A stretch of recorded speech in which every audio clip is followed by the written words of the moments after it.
Maraming mga fake news, ano po? Mga gawa-gawang kwento, mga gawa-gawang mga istorya, kaliwat kanan, ito po ang dumarating sa atin.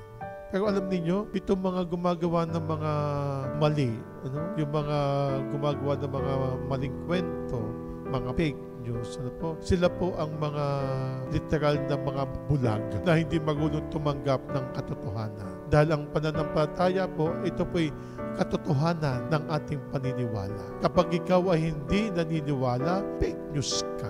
At hindi ka uunlad bilang isang, sabi natin po natin, nilalang ng ating Panginoong Diyos. Kung tayo po lamang ay tutungo lagi sa ating Panginoong Diyos na lumikha at lagi po tayong magpapasalamat. At sa pagpasalamat natin ito, dito po natin makirealize na tayo po ay nilikha ng Diyos dahil sa kanyang dakilang pag-ibig. At itong pag-ibig nito nagpapalago sa ating pananampalataya, nagpapapatatag, nagpapakalakas ng ating pananampalataya.